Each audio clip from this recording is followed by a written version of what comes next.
En lo profundo de una montaña hay un asombroso complejo de túneles de 55 kilómetros. ¿Por qué para las fuerzas aliadas fue crucial el rol que desempeñó en la derrota de los nazis en la Segunda Guerra Mundial? 16.500 hombres desplegados aquí. En las profundidades bajo Londres, ¿cómo la innovación de la ingeniería del siglo XXI es para enorgullecerse? continuará el legado de los pioneros victorianos de lo subterráneo? Miles de personas morían en esos brotes de cólera. ¿Y qué descubrimientos increíbles se han hecho en las profundidades de uno de los sistemas de cuevas más grandes e impresionantes de Europa? Es extremadamente raro. Este es el único lugar del mundo donde se encuentran. Bajo nuestros pies se encuentran extraordinarios espacios, cuevas y túneles. El tamaño y la envergadura son una locura. Nosotros los hemos diseñado y construido. Esta es la única con un castillo. Así como también los formó la naturaleza. Pero ¿cómo se crearon y adaptaron? ¿Quién lo hizo? ¿Y por qué? Debemos enfrentar los miedos. A lo largo de la historia, la vida subterránea ha cautivado nuestra imaginación. Es un privilegio. Vamos más lejos y profundo. ¡Ayuda! ¡Ayuda! ¡Ayuda! Para revelar los misterios, las historias y los secretos de los...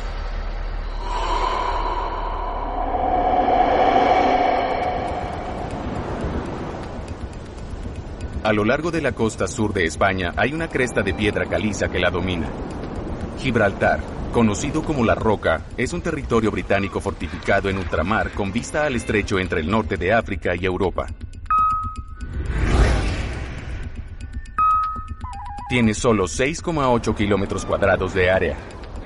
Pero el rol que desempeñó en la Segunda Guerra Mundial no se puede medir. Debajo de su distintivo paisaje se encuentran no menos de 55 kilómetros de túneles y cuevas ocultos. Una ciudad subterránea excavada por fuerzas obreras militares. 16.500 hombres aseguraron toda esta zona para evitar que los nazis avanzaran. ¿Cómo se logró esta increíble hazaña? Fue una gran explosión en Gibraltar con 1.360 kilos de gelignita en un solo estallido. ¿Por qué era tan crucial la seguridad de los búnkeres a esa profundidad? En noviembre de 1942, las decisiones más importantes se tomaron aquí en secreto. ¿Y qué secretos de la Guerra Mundial se han descubierto recientemente? Todos los hombres juraron guardar el secreto. Los trajeron aquí, pero no sabían dónde estaban. Ellos enladrillaron el interior.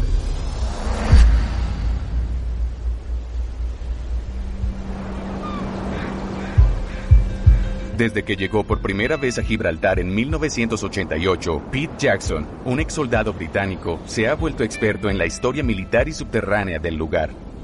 Llegué a Gibraltar sin saber lo que me esperaba. Al verlo desde el exterior, es casi imposible imaginar lo que en realidad puedes encontrar dentro de La Roca. Por siglos, La Roca ha sido el hogar de las fuerzas militares británicas. Ha sido una guarnición dirigida por los británicos desde 1704. Tiene importancia estratégica para Gran Bretaña. Está en la desembocadura del Mediterráneo. Si se controlan los estrechos, se controla lo que entra y sale. Es muy importante. Desde que llegaron aquí, las tropas británicas han excavado la piedra caliza de Gibraltar para unir las cuevas existentes y para cavar nuevos túneles y espacios.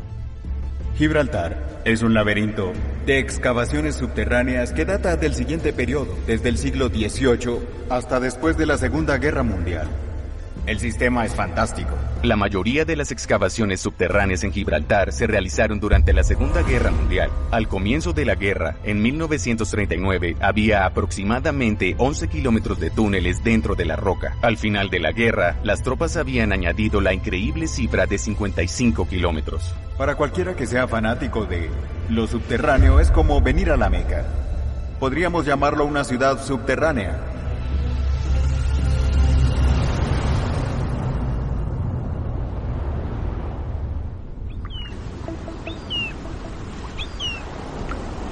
El padre de Jan Parr, Lawrence Bolton, fue uno de los soldados que ayudó a excavar esta importante ciudad subterránea. Ha venido a encontrarse con Pete en un lugar llamado Hayes Level para ver por primera vez los túneles que construyó su padre. Quise que viniéramos para caminar por unos lugares que fueron perforados para que fueran almacenes, que es exactamente lo que tu padre hacía cuando estuvo aquí. Organizaba áreas de almacenamiento. Hace un par de años, cuando trabajaba en el sur, vi un letrero que estaba al lado de la carretera y que pensé debía guardar. Esa es otra razón por la que te traje. porque quiero que lo veas. Bien. Ahí trabajaba tu padre. Te Será mostraré. muy interesante. Se ve que tan alto estamos desde el nivel del mar. La entrada a Haze Level está a más de 100 metros sobre el nivel del mar. Allí están los almacenes generales. Allí se guardaban raciones, ropa de cama y equipo. Todo lo necesario para que la guarnición de 16,000 funcionarios sobreviviera durante la Segunda Guerra Mundial. Mucho de esto es lo que se utilizaba cuando tu padre trabajaba aquí. Uno de los únicos recuerdos que Jan tiene de su padre es una foto de él con ese taladro hidráulico para minería. Tal vez lo reconozcas por la fotografía. Con eso estaba perforando el techo. Sí, no es un equipo liviano, ¿verdad? No lo es. Quería que vieras ese letrero. Pete concluyó que el padre de Jan trabajaba en una zona conocida como Burma Stores. Es una zona con la que tengo un vínculo personal. Conozco su historia. Sí. Es como un rompecabezas. Sí. También es otra pieza de mi rompecabezas. Sí, lo es. Sus excavaciones, en las que participó el padre de Jan, fueron de gran importancia para fines militares en Gibraltar. Jan ha venido a la casa de Pete para saber más sobre el rol de los ingenieros reales. Los ingenieros reales se formaron aquí como una unidad. ¿Qué hacían los ingenieros reales? Aseguraban esta zona contra el avance nazi a través del Mediterráneo. Fue clave para el apoyo aliado. 16,500 hombres desplegados aquí para defender, administrar y preparar este lugar para la Segunda Guerra Mundial. El trabajo que hacíamos era muy importante, Jan. Es decir, si la roca hubiera caído, hubiéramos perdido la ruta hacia el Mediterráneo. Los ingenieros reales abrieron con explosivos 43 kilómetros de túneles y espacios subterráneos cuidadosamente planificados. Con el paso del tiempo, se ampliaron los túneles con fines de almacenamiento. En la sede de la brigada, para almacenes de vehículos, funcionaba una estación hospitalaria. Se puede entrar en los túneles del astillero a nivel del mar y llegar a los túneles más altos de Gibraltar sin sacar la cabeza por encima del suelo. Para atravesar la roca sin ser detectados, los ingenieros reales excavaron una gigantesca carretera principal de norte a sur.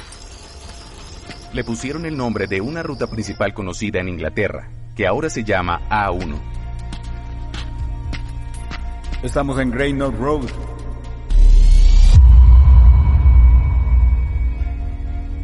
Usaron cosas que la gente reconocería. El ingreso a la Great North Road es en el sur de Maida Vale, donde comienza la A1. Continúa hacia el norte dentro de los túneles como si fuera la A1 hasta Peterborough. Seguimos allí dentro de los túneles hasta llegar a Doncaster y luego a Durham. Son pueblos que están ubicados a lo largo de la Great North Road de Gran Bretaña. Quien llegara del Reino Unido y entrara en ese sistema de túneles y necesitaba ir a los almacenes de Peterborough, si entraba en el sistema de túneles en Durham, para llegar a Peterborough tendría que girar hacia el sur.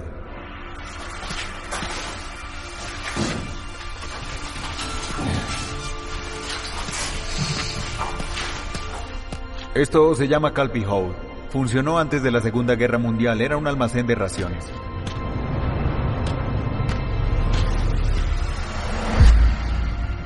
Y este almacén se convirtió en la estación generadora de Calpe Hole. Y producía energía para Maud y RAF Gibraltar. Lo que tenemos aquí dentro son 3 motores Fullanger. Estos motores producen 1035 kilovatios cada uno. Luego trajeron una turbina de gas industrial Roston, un motor jet, que generaba 675 kilovatios más. Esta estación generadora es una cámara sin apoyo.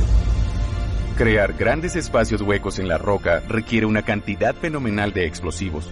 La explosión más grande que tuvo lugar en Gibraltar fue con 1360 kilos de gelignita en una sola explosión. Tuve la suerte de hacerle un tour a un caballero encargado de perforar la cámara más grande de Gibraltar, las que llamamos cámaras Reme. Dijo que los mineros más experimentados que hacían ese trabajo dijeron que no sabían cuál sería el resultado, que el estallido pudo haber abierto una cámara o separado la roca por la mitad.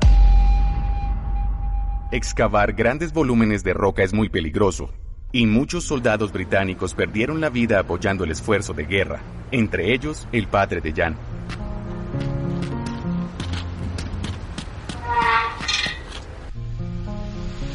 Vamos a la roca para ver dónde murió mi padre. El cabo Lawrence Bolton, un minero experimentado, murió mientras excavaba un túnel en Gibraltar cuando una detonación salió mal. Esta es la entrada al sur de Burma Stores, sí, donde tu padre estaba perforando. Aquí ocurrió ese accidente. Esto es especial, es para mí, es importante venir aquí e identificar, no el lugar donde murió, sino el último lugar en el que estuvo vivo.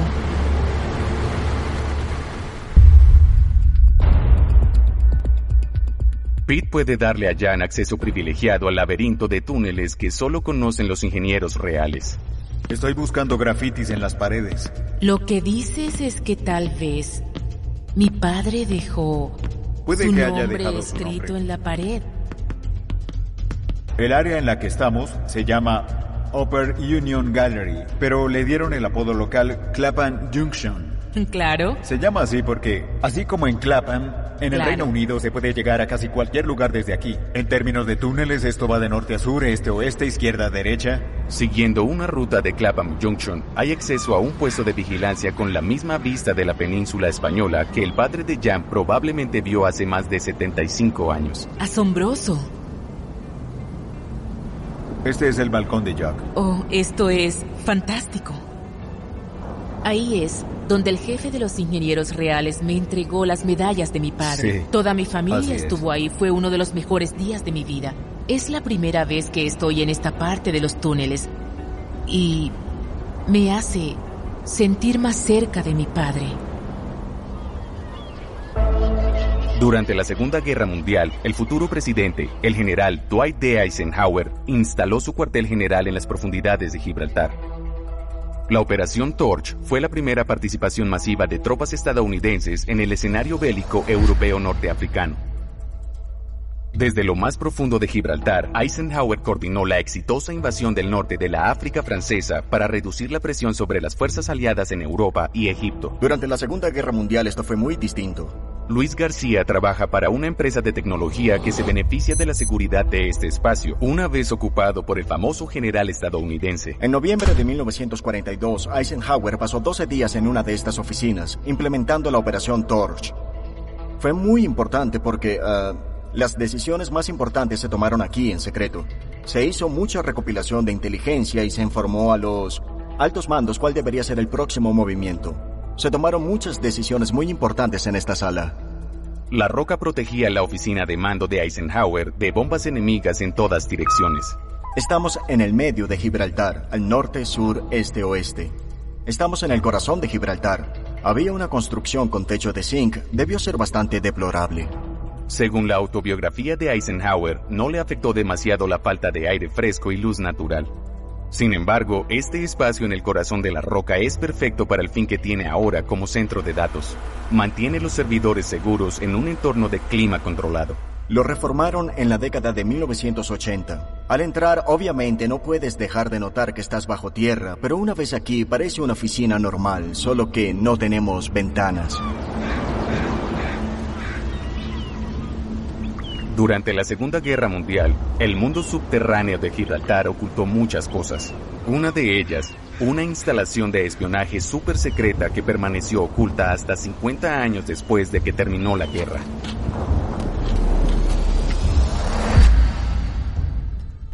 Ubicada en la punta más al sur de la roca, detrás de metal oxidado y escombros, una cápsula del tiempo oculta permaneció intacta durante medio siglo. Durante años en Gibraltar hubo rumores sobre una cámara secreta dentro de la roca a la que localmente llamaban Cueva Stay Behind. La gente solía buscarla. Pero en 1997 miembros del grupo de espeleología de Gibraltar estaban en este túnel. Descansaron aquí y sintieron que el viento atravesaba el hierro corrugado. Los fanáticos del túnel habían tropezado con el Santo Grial. Eso demostró que estaban en el lugar correcto. Descendieron más, quitaron otro de los paneles y así descubrieron cómo ponían a los hombres en la cámara. Los exploradores habían descubierto una cueva secundaria construida para ocultar a las tropas de inteligencia británicas dentro de la roca en caso de que los alemanes capturaran Gibraltar. El audaz plan era encerrar a 6 miembros del personal naval en la cámara oculta.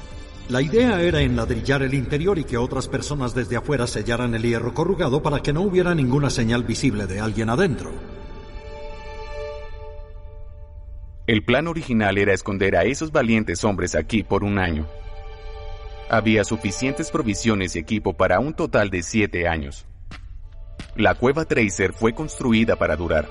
Tenía 2 baños y 2 sistemas de ventilación operados a mano que eran una especie de bicicleta estática.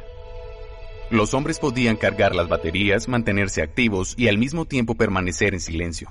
Era una bicicleta estática y en lugar de una cadena tenía una correa de cuero para que no hiciera ruido. Los hombres necesitaban mantenerse en buenas condiciones físicas. Para reducir el ruido, en el suelo había baldosas de corcho que amortiguaban el sonido. Por mucho tiempo, las partes más expuestas de la cueva Tracer de Gibraltar fueron los puestos de vigilancia. Uno apuntaba al este hacia el Mediterráneo y el otro al oeste hacia la bahía, y más allá hacia el Océano Atlántico. El plan original para las aberturas era que tuvieran 30 centímetros de ancho y 15 de alto.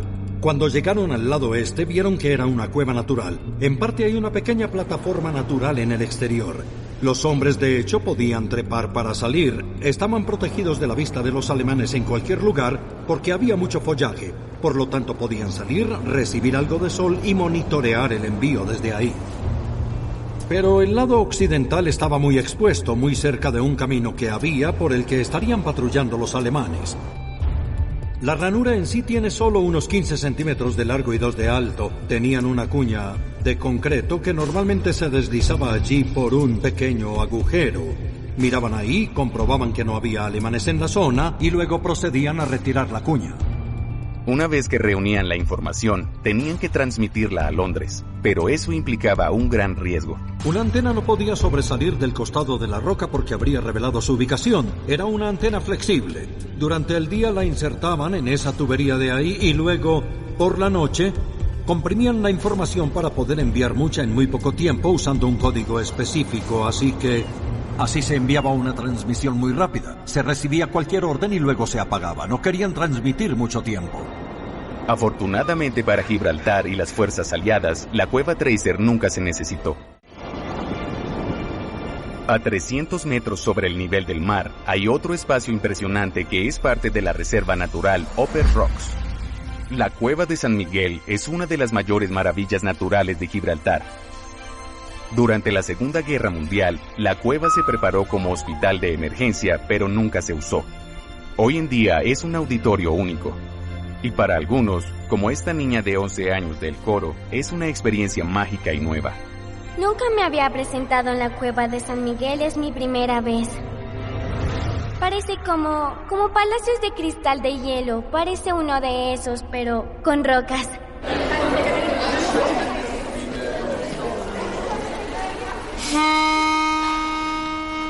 La cueva de San Miguel es un lugar mágico que uno subestima cuando vive aquí. Este lugar es especial y muy único. La acústica es asombrosa.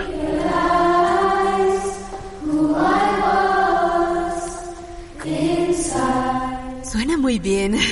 Es parte de nuestra historia. Podemos cantar en un lugar que tiene un gran pasado. Esto es especial para mí también. Me he dado cuenta de que no fue en vano. No sabía nada de él y lo encontré aquí.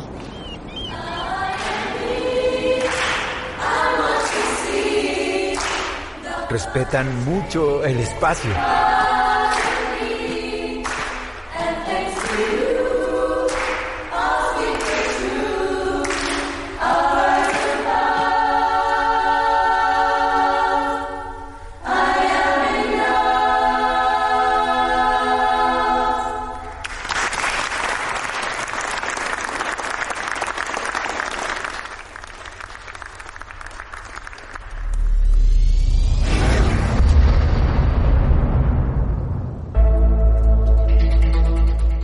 Eslovenia, un país de Europa Central situado entre los Alpes y el mar Mediterráneo.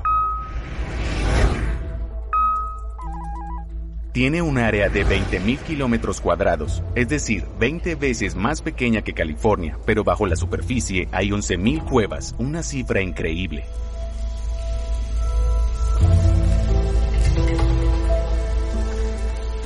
hasta hace relativamente poco tiempo estuvieron ocultas por millones de años. Encontré el paraíso.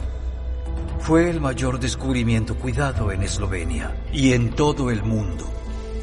¿Qué criatura mítica descubrieron que prosperaba en este laberinto subterráneo?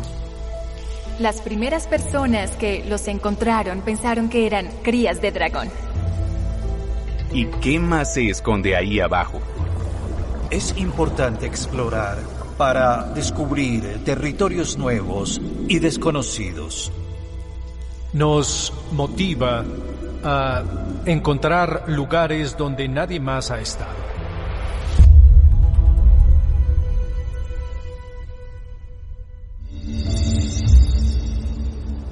Las cuevas de Postonia fueron descubiertas en 1818, cuando un lugareño llamado Luka Čech se le asignó el trabajo de preparar la visita del emperador de Austria. La tarea de Luka Čech era simplemente escalar lo más alto posible para poner un cartel de bienvenida para el emperador. A medida que se acercó al muro, descubrió un pasaje estrecho y el resto de la cueva. Dijo: encontré el paraíso.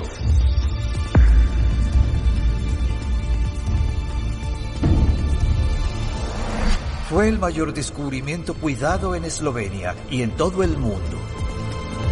Luka Čech había descubierto lo que hasta el día de hoy es uno de los sistemas de cuevas más grandes de Europa. Tiene 24 kilómetros de longitud y lo ha formado el río Piuca, que erosionó la roca caliza para crear este impresionante complejo de cavernas, pasillos y pasajes.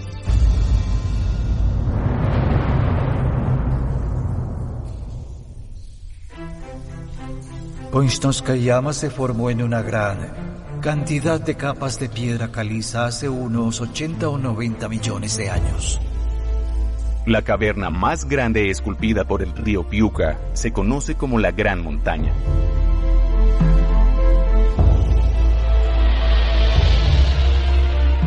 El espacio mide 100 metros de largo, 40 de ancho y más de 30 de alto. Dentro de esta gran habitación hay formaciones de cuevas grandes. El agua de lluvia que gotea del techo forma las estalactitas y las estalagmitas. Esta agua podrá disolver y transportar la piedra caliza al interior de la cueva. Y la piedra caliza se solidificará en varias formas. Y la que se puede ver sobre nosotros la llamamos Nebotisnik, el rascacielos. 16 metros de altura, el más alto de Poistonskaya Jama.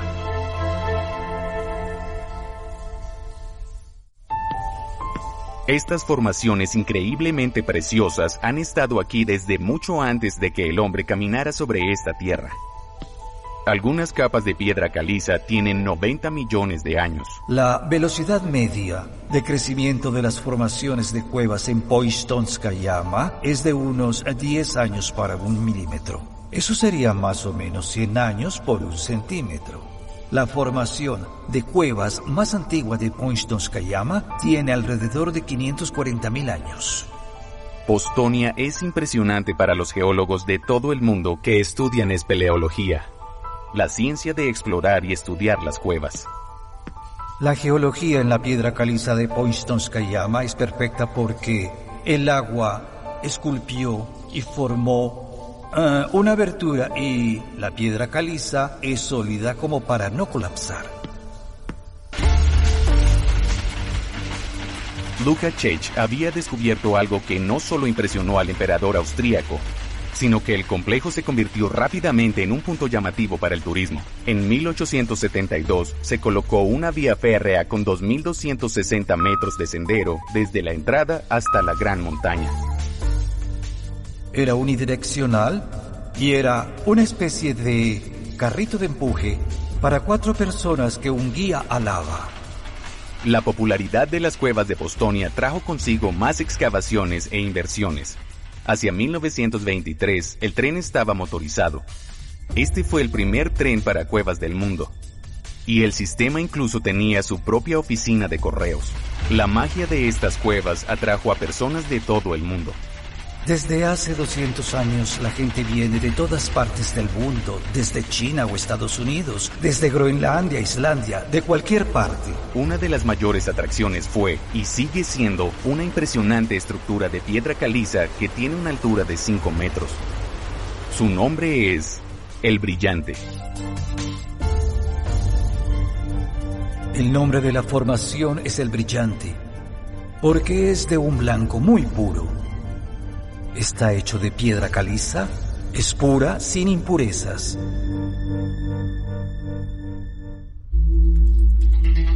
El descubrimiento de las cuevas de Postonia fue muy significativo, no solo para el turismo de Eslovenia, sino también para la lucha contra una de las enfermedades más mortales del mundo.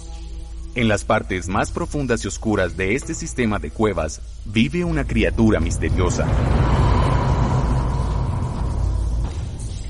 Las primeras personas que los encontraron pensaron que eran crías de dragón. Este es el animal de cueva más grande del mundo y de hecho están en la cima de la cadena alimenticia. Pueden vivir hasta 100 años y se han adaptado completamente a vivir en el sistema de cuevas. Tienen muy buen sentido del oído y del olfato, así que se les facilita encontrar presas y sus presas son todos los demás animales de las cuevas que se encuentran aquí. No tienen ojos. Cazan detectando los campos bioeléctricos de otros organismos.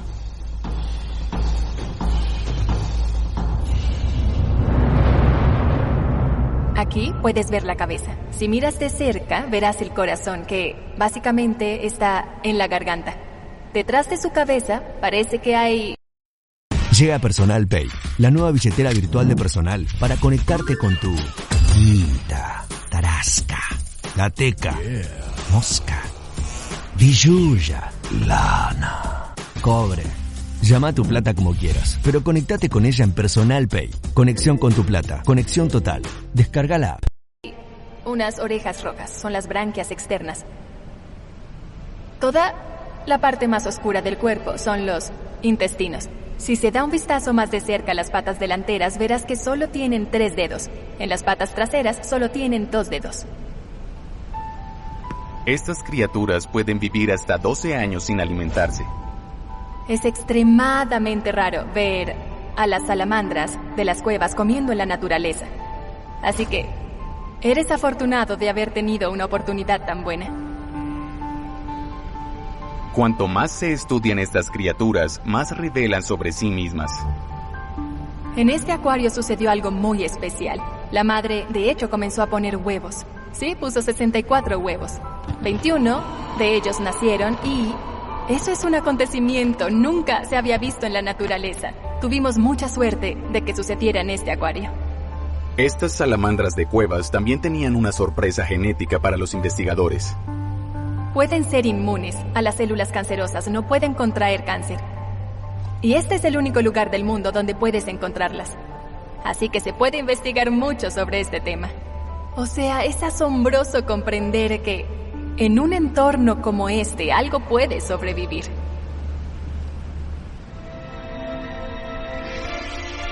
La búsqueda de secretos escondidos en las profundidades de las cuevas de Postonia continúa. Comenzando por los límites de las redes recientemente descubiertas, los buceadores de cuevas como Igor Vrahovic buscan qué más espera ser descubierto. El día de hoy vamos a explorar el 5º sumidero de esta cueva. Para los buceadores de cuevas de Postonia, cada nueva expedición es un paso más hacia territorios desconocidos. Las cuevas son el único lugar del mundo donde nadie ha estado. No tenemos satélites para filmar las cuevas submarinas. Sumergirse en lo desconocido consume tiempo y es agotador. La exploración completa tardará aproximadamente 11 horas. Pero esta parte bajo el agua tardará más o menos 1 hora y media. Es muy peligroso. Este es un ambiente hostil. Estás bajo el agua, es oscuro. Pero también es gratificante. Regularmente ven a la salamandra de cueva en su hábitat natural. Es algo mágico. Las personas que pasan sus vidas aquí sienten que seguir avanzando y profundizando tiene un propósito. Hay mucho más por descubrir.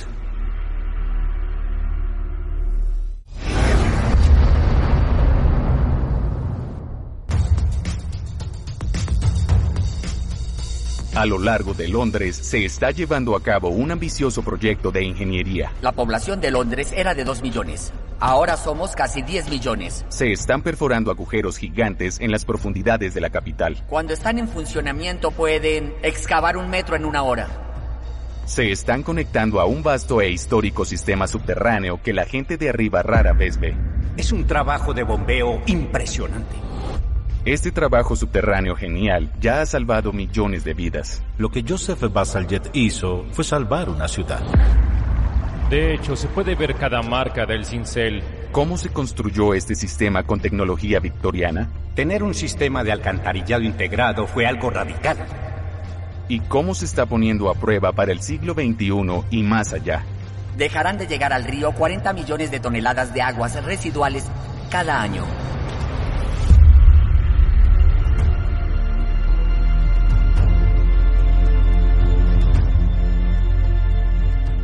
Se han excavado 29 pozos verticales como este en Hammersmith, al oeste de Londres, para conectarlos a un nuevo sistema subterráneo urbano de aguas residuales de 30 kilómetros. Esta red subterránea de 4.200 millones de libras se ejecutará directamente debajo del río Támesis y servirá a 13 distritos y a Londres. Colin Fenn, experto en alcantarillado, se reunirá con el ingeniero John Corcoran del proyecto Thames Tideway.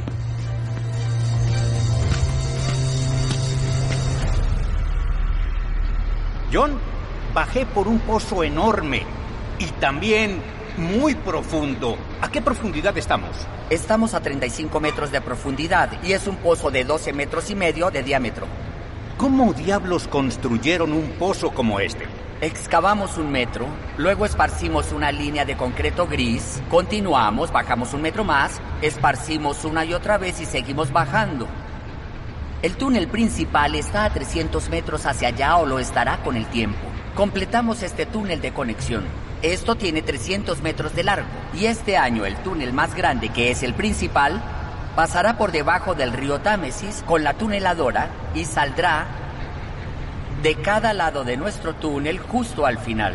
Mientras que la tuneladora principal más grande se extiende por más de 10 metros, los túneles de alimentación más pequeños necesitan su propio equipo ágil de tunelado. Esta máquina especializada que utilizamos la llamamos excavadora Chef.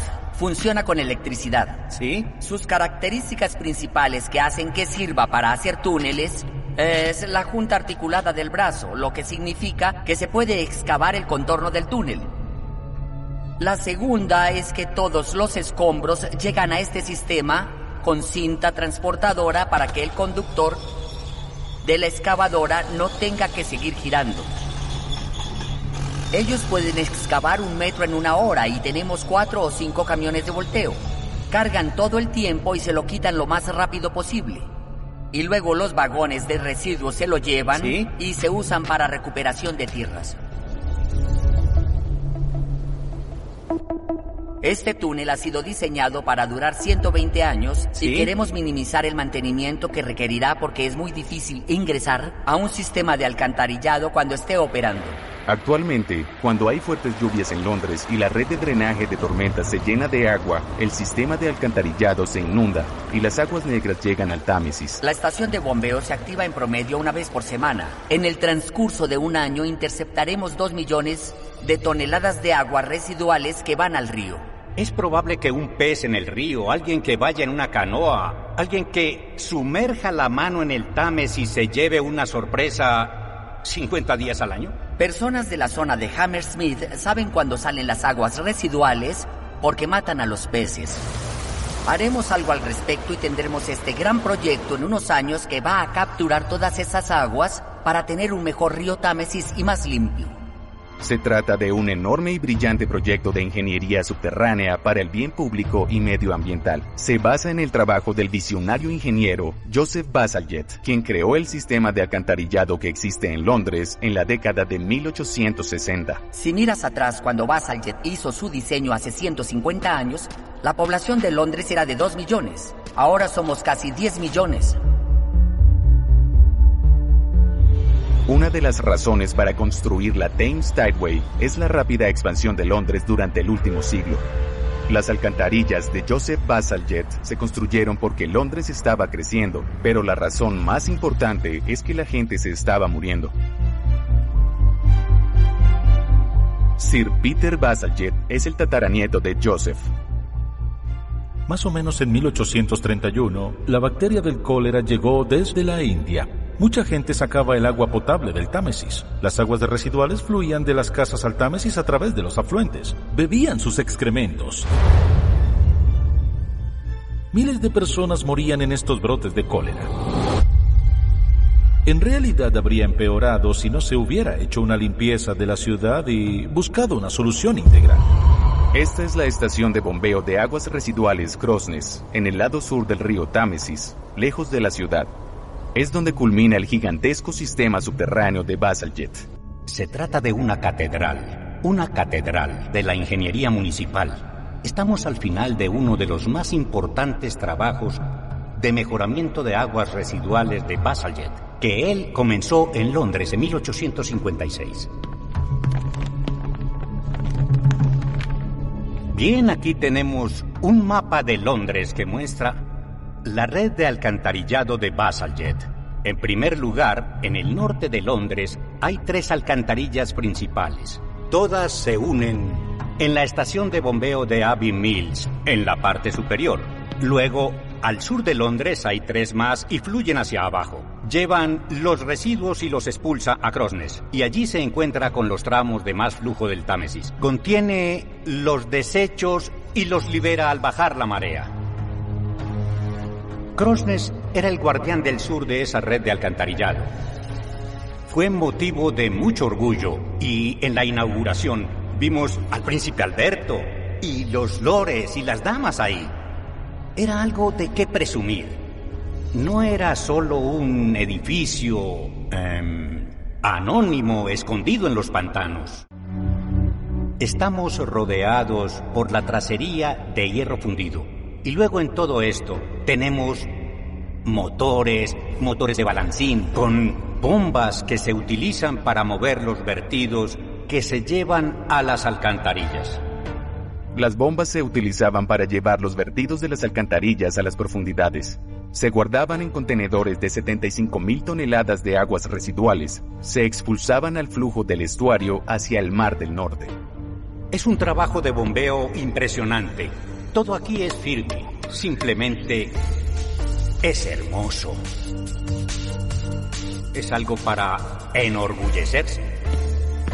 Peter, hola. Peter, hola. ¿Cómo estás, Colin? Nuestra catedral de aguas residuales. Casi no se hablaba de Bazalgette en comparación con Brunel, porque la mayoría de sus logros están bajo tierra, no se ven. Había un artículo en uno de los periódicos, el Observer, que lo llamó el cerebro. Y luego, al leer eso, me di cuenta de cuán profundos eran sus logros. Londres en ese momento tenía una población de 2 o 2 millones y medio. Y cuando Bazalgette finalmente consiguió el dinero para su proyecto, planificó de más para una población de aproximadamente 4 millones y medio. Eso permitió que Londres creciera como una especie de entidad económica. Lo que hizo Joseph Bazalgette fue salvar una ciudad. Fue un verdadero visionario. Joseph Bazalgette permitió que una Londres saludable prosperara, pero no era el primer ejemplo de genialidad en la ingeniería subterránea. Décadas antes, en la década de 1830, a 322 kilómetros al norte de Londres, en la ciudad de Liverpool, un ingeniero civil llamado James Newlands estaba a punto de crear el primer sistema integrado de alcantarillado subterráneo del mundo. Si te imaginas a Liverpool en la década de 1830, era asqueroso. Carniceros sacrificaban animales en la calle, pescaderos tirando las tripas y esperando que una fuerte lluvia las arrastrara al Mersey. Hubo un informe sanitario que destacó que Liverpool era especialmente sucio.